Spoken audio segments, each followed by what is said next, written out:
Hello दोस्तों, king IP channel में आप सभी का स्वागत है। इस चैनल पे हम कहानी की वीडियो सुनेंगे। एक व्यक्ति था, उसके गुरु एक सन्यासी थे। वह व्यक्ति दुनियादारी से उब गया था।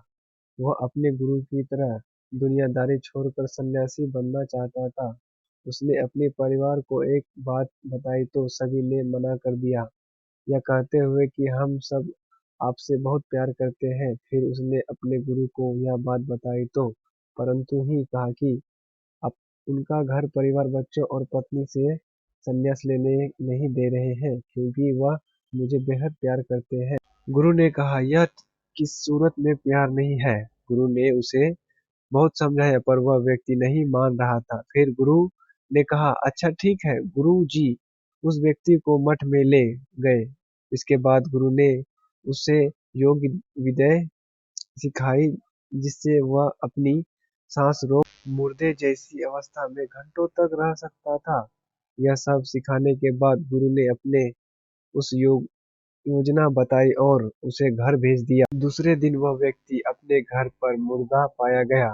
परिवार के सारे लोग इकट्ठे हो गए। सभी रो रहे थे, विकल्प रहे थे। वही उसकी पत्नी सबसे ज्यादा दुखी हो रही थी।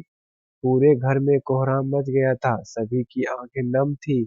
वह व्यक्ति मुर्दा अवस्था में था, मगर योग्य अभ्यास से आसपास के माहौल को महसूस कर रहा था और सुन सकता था। सभी ने अपनी जान की जरूरत बताई और अपनी जिम्मेदारी भी। सन्यासी ने फिर उस व्यक्ति के पत्नी से कहा, अगर यह नहीं रहे तो तुम कैसे जियोगी? उसकी पत्नी ने तुरंत जवाब दिया, मैं इनके बगैर भी जी लूंगी। गुरु ने उस व्यक्ति के बच्चों से भी यही सवाल किया।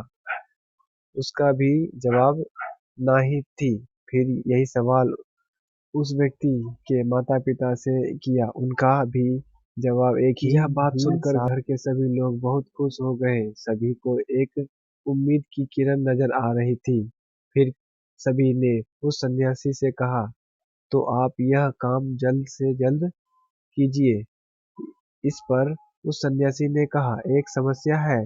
इस कार्य के लिए परिवार के किसी अन्य सदस्य को अपनी प्राण त्यागना होगा। यह सुनकर सभी लोगों की सांसें रुक सी गई। सभी ने एक दूसरे को देखा। सन्यासी ने परिवार के सभी सदस्यों से एक ही कह कर पूछा, पर सभी ने अपनी जान की जरूरत बताई और अपनी जिम्मेदारी भी। सन्यासी ने फिर उस व्यक्ति के पत्नी से कहा, अगर यह नहीं रहे तो तुम कैसे जियोगी? उसकी पत्नी ने तुरंत जवाब दिया, मैं इनके बगैर भी जी लूंगी। गुरु ने उस व्यक्ति के बच्चों से भी यही सवाल किया। उनका भी यही जवाब ना ही था। फिर यही सवाल उस व्यक्ति के माता पिता से किया। उनका सभी जवाब एक ही था। इनके बाद गुरु उस व्यक्ति के शव के पास गए और बोले, है व्यक्ति, तुम उठ खड़े हो जाओ। वह व्यक्ति उठ खड़ा हो गया। फिर उसके गुरु वहां से जाने लगे। उसने अपने गुरु को रोका और गुरु से कहा, मैं भी आपके साथ चलता हूँ। अब उस व्यक्ति को समझ में आ गया था कि उसकी जरूरत उसके घर में कितना है। अब वह एक पल भी अपने घर में रहना नहीं चाहता था।